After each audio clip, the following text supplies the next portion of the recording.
Welcome to The Explainer.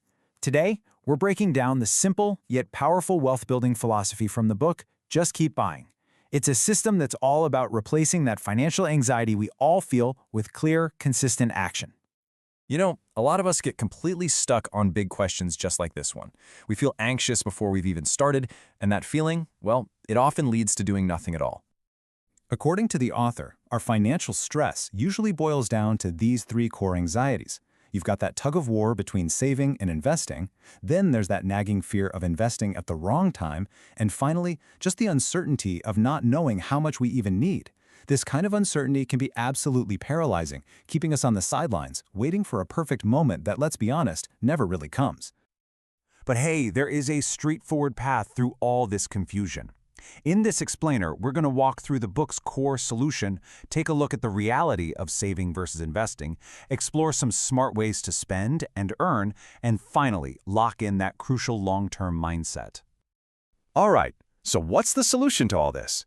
Let's dive right into the simple idea that cuts through all that noise and all that anxiety. The entire philosophy of the book really boils down to just four simple words. Just keep buying. See, it's not about being perfect. It's about taking consistent, methodical action over and over and over again. So, what does this actually look like? Well, it means you give up the high-stress and often losing game of trying to time the market. Instead, you shift your focus to a much more powerful concept, time in the market. By just investing automatically and staying the course, you're set up to capture long-term growth with way less anxiety. And look, this isn't just some vague mindset. It's a real, practical system. The strategy rests on three simple rules. First, hold a diversified basket of assets. Don't put all your eggs in one basket. Second, automate your purchases, so you're buying regularly, which takes all the emotion out of the equation. And third, and this one's a big one, just accept that the market is going to have its ups and downs. Oh, I love this quote. It is such a brilliant way to reframe those market downturns. You know those scary drops and swings? They aren't a sign that the system is broken. No, they're simply the price you pay for admission to get those long-term returns. It's an expected, totally normal part of the journey. So, how does this just keep buying idea apply to that first big anxiety we talked about?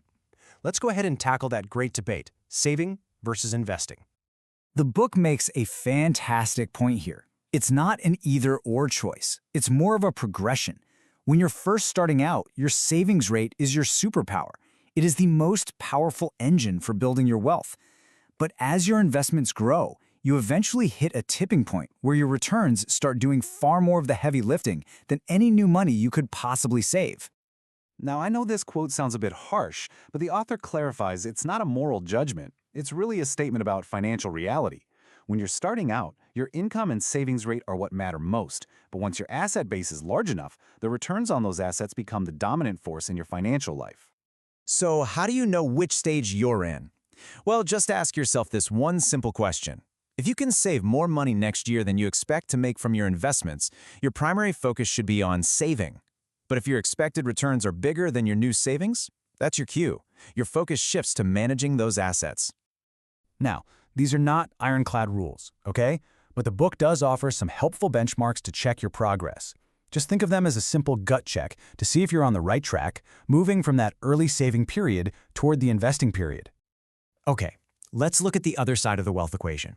How can you fund your investments while still, enjoying your life today? All right, this is a rule I really like. It's a simple but super powerful way to balance living for today with saving for tomorrow. It's called the 2X rule. Let's say you want to buy that new $1,000 gadget. Great. But you also have to invest $1,000. This way, you're forced to pay your future self every single time you treat your current self. It's totally guilt-free spending. So what happens when you get a raise? This rule is a great way to prevent lifestyle inflation from just eating up all your new income. You put half of the new money toward your investments, and you use the other half to upgrade your current lifestyle. It's a total win-win. And when you do spend your money, how can you maximize your happiness? Well, research suggests focusing on a few key areas.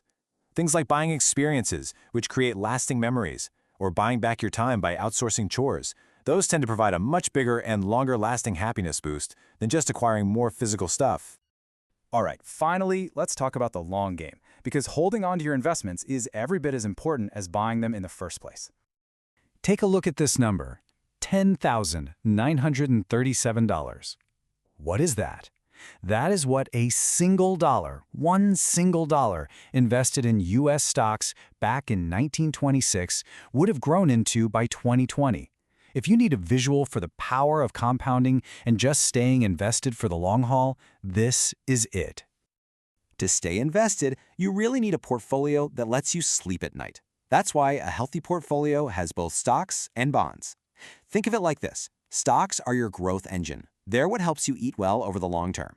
Bonds are the volatility reducer. They help you sleep well during those market downturns so you don't panic and sell. This slide is so important for understanding why you absolutely shouldn't panic sell during a crash.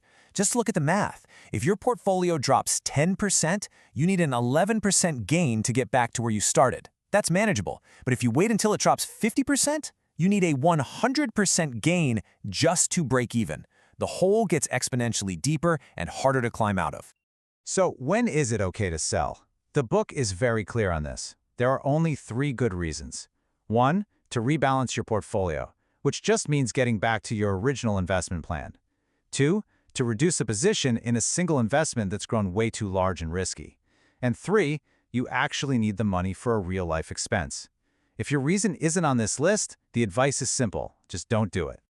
And that brings us right back to the beginning. When you feel that anxiety creeping in, when the markets are going wild and you don't know what to do, just come back to this simple mantra.